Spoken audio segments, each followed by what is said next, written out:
Okay, in this video we're going to have a look at alkanes, alkenes and how we can use a chemical test to actually identify them and tell them apart.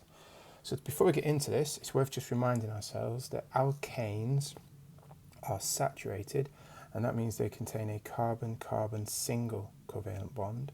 And alkenes, we say they are unsaturated because they contain a carbon-carbon double bond. And it's this difference in the bonding in the carbons that allows us to tell them apart. Okay, so I'm going to use a page from your notes to help with this.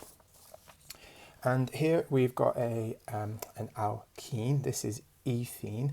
I'm going to start by drawing ethene. So ethene has two carbons with the double bonding, and then we have our hydrogens on the carbons. And to identify alkanes and alkenes, we use a chemical called bromine water. Okay, and bromine water, remember bromine is diatomic, so we'll just draw it like this. Bromine water is an orange colour. So I'm just going to put underneath here orange to remind me that this is actually an orange colour. So what I do is I take my sample to be tested. I add a few drops of bromine.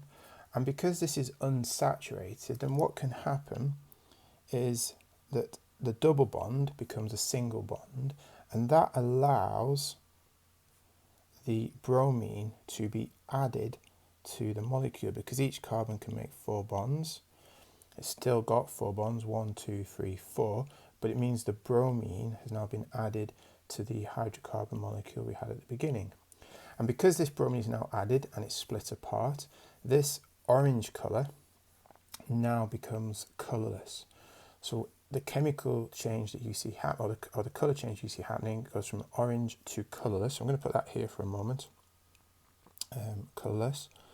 And that is how you can tell if the sample you're testing is an alkene and unsaturated, because alkenes make bromine water go from orange to colourless. Let's just add a few more bits in here. So ethene is C2H4.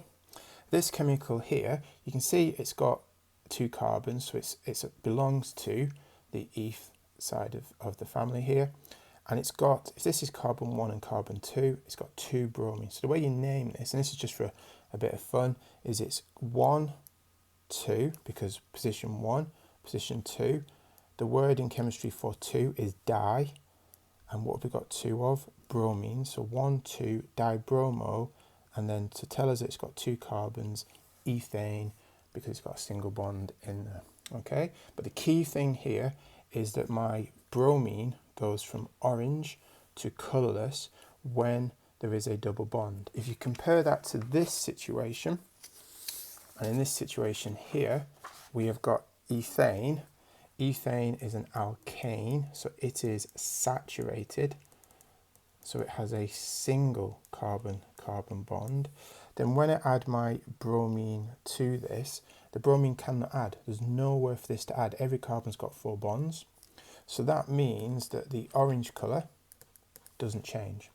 So in alkanes, it stays orange. And in alkenes, the orange colour goes colourless because you have a double bond that the bromine can be added to.